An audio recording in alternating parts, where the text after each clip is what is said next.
مولانا ابراہیم سعید کے بیانات کے لیے ابراہیم سعید آفیشل کو سبسکرائب کریں۔ ایک نوجوان صحابی ہیں، اپنے والد محترم وہ بھی صحابی تھے، ان کے پاس آئیں، کہا ابا جان مجھے ذرا سفر کے لیے جانا ہے، یہ میری کچھ نقدی وغیرہ ہیں، یہ کچھ غلہ اناج وغیرہ ہیں، اس کو امانت کے طور پر رکھنا ہے، استعمال نہیں کرنا ہے۔ کہا جی بالکل بیٹا بے فکر رہیں۔ بیٹا سفر کے لیے چلا گیا۔ اب دن گزرتے گئے، اللہ کی شان، ابا بیمار پڑ گئے۔ ابا کے پاس جو جمع پونجی وغیرہ تھی وہ تو ختم ہو گئی، جو غلہ اناج تھا ختم ہو گیا۔ اب ابا نے سوچا کہ بجائے کسی اور سے مانگنے کے، یہ بیٹے کی امانت پڑی ہوئی سے استعمال کر لوں گا، ویسے ہی میرا بیٹا ہے، اسے استعمال شروع کر دیا، یہاں تک کہ وہ بھی ختم ہو گیا۔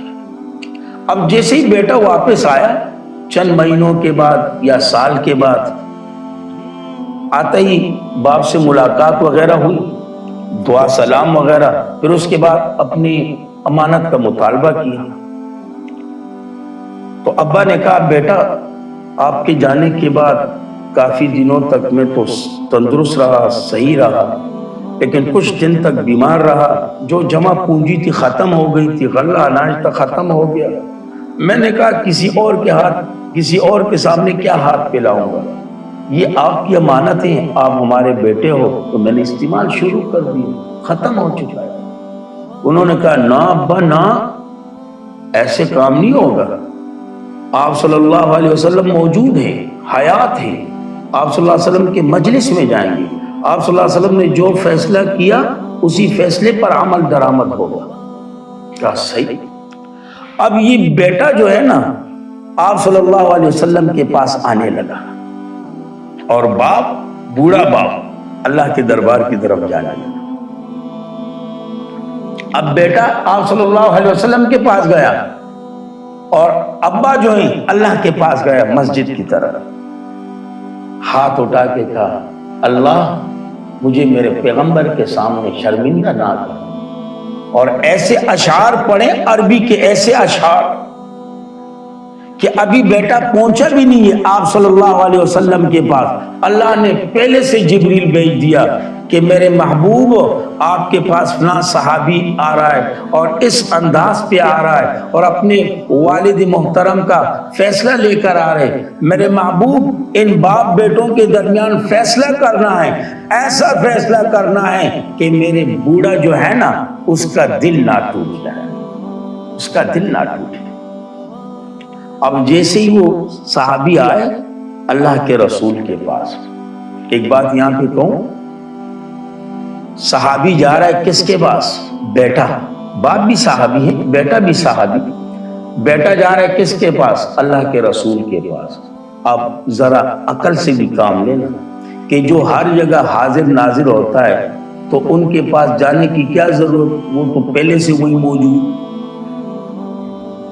پہلے سے وہی موجود۔ ارے بابا حاضر ناظر تو نہیں نا، اس لیے تو صحابی جا رہے ہیں آپ صلی اللہ علیہ وسلم کے پاس کہ اللہ کے رسول وہاں پر موجود تو یہاں پر موجود نہیں، اگر یہاں پر موجود تو وہاں پر موجود نہیں۔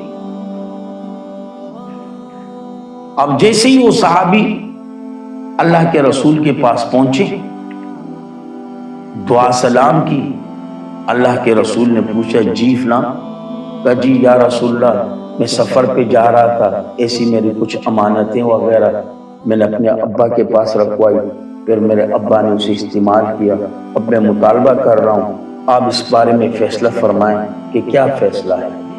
اللہ کے نبی نے فرمایا جائیں پہلے اپنے ابا کو لے کر آئیں۔ اب صحابی واپس گیا اپنے ابا کے پاس، وہ بھی صحابی ہے، جب پہنچے گا ابا آئیں، اپنے ابا کو ہاتھ سے پکڑا ہوا ہے، دونوں باپ بیٹے آئے، اب دل ہی دل میں ابا رو رہے ہیں، اور دل ہی دل میں اللہ کو پکار رہے کہ اللہ آپ کے پیغمبر کے مجلس میں حاضری ہیں، اللہ رسوائی سے بچانا، شرمندہ ہونا سے بچانا۔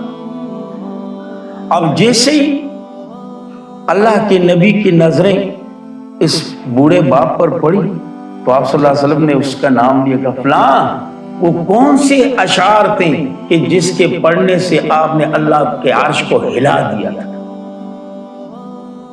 وہ کون سے اشعار تھے؟ آپ ذرا وہ اشعار میرے سامنے بھی پڑھیں. وہ لمبی اشعار انشاءاللہ پھر کسی جمعے پر اگر زندگی رہی اس پر گفتگو کریں گے. بہرحال جیسے ہی وہ نوجوان اپنے ابا کو لے کر آیا، اللہ کے نبی نے نوجوان سے کہا ہاتھ آگے کریں. انہوں نے ہاتھ آگے کیا.